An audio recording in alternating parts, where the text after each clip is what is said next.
1600, Inggris mengadopsi pendekatan ini dengan mendirikan English East India Company. Hal ini kemudian dilihat Belanda sebagai ancaman. Pemerintah Belanda kemudian mensponsori lahirnya VOC pada tahun 1602 dan memberinya hak monopoli perdagangan di Asia. VOC sendiri didirikan lewat merger 4 perusahaan dagang, yakni Barbanche Company, Compagnie Van Vere, Compagnie Can de Moscheron, dan Verse Company. VOC kemudian diberikan hak untuk memonopoli dan menjual kembali pala cengkeh dan bunga pala dengan harga mencapai 14 hingga 17 kali lipat dari harga yang dibayarkan di Nusantara. Ia juga diberi hak untuk membangun benteng pertahanan, memiliki tentara sendiri, dan membuat perjanjian dengan penguasa-penguasa di Asia.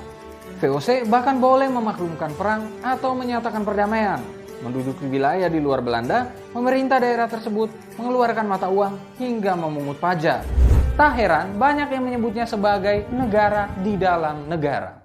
Pada tahun 1610 diperkenalkan posisi gubernur jenderal. Walaupun demikian, kontrol atas perusahaan ini tetap ada di tangan Hiran 17, yakni sebuah dewan pemegang saham yang beranggotakan 17 orang. Katanya nih, ada sebuah lemari dokumen VOC di Belanda yang hanya bisa dibuka oleh 17 kunci dari Hiran 17. VOC makin bertambah kuat ketika Jan Pieterszoon Koen ditunjuk menjadi gubernur jenderal VOC. Ia melihat VOC bisa menjadi penguasa Asia, baik dari sisi politik maupun ekonomi. Pada 30 Mei 1619, berbekal 19 kapal, ia menyerang Jayakarta dan berhasil mengalahkan pasukan kerajaan Banten, kemudian mendirikan Batavia sebagai headquarter VOC.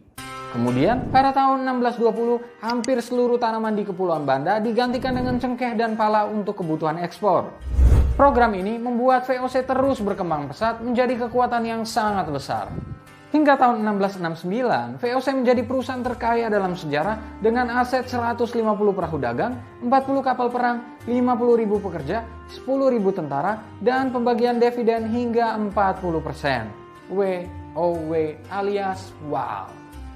VOC tercatat kerap mengalami konflik dengan Inggris. Dinamika hubungan tersebut terus memburuk setelah terjadi pembantaian di Ambon pada tahun 1623. Kala itu, terjadi penyiksaan dan eksekusi yang dilakukan oleh VOC kepada 20 orang. Di antaranya ada 10 pegawai British East India Company atas tuduhan pengkhianatan. Tragedi ini merupakan buah dari persaingan kedua perusahaan Hindia Timur itu dalam perdagangan rempah hingga menjadi sumber ketegangan antara kedua negara.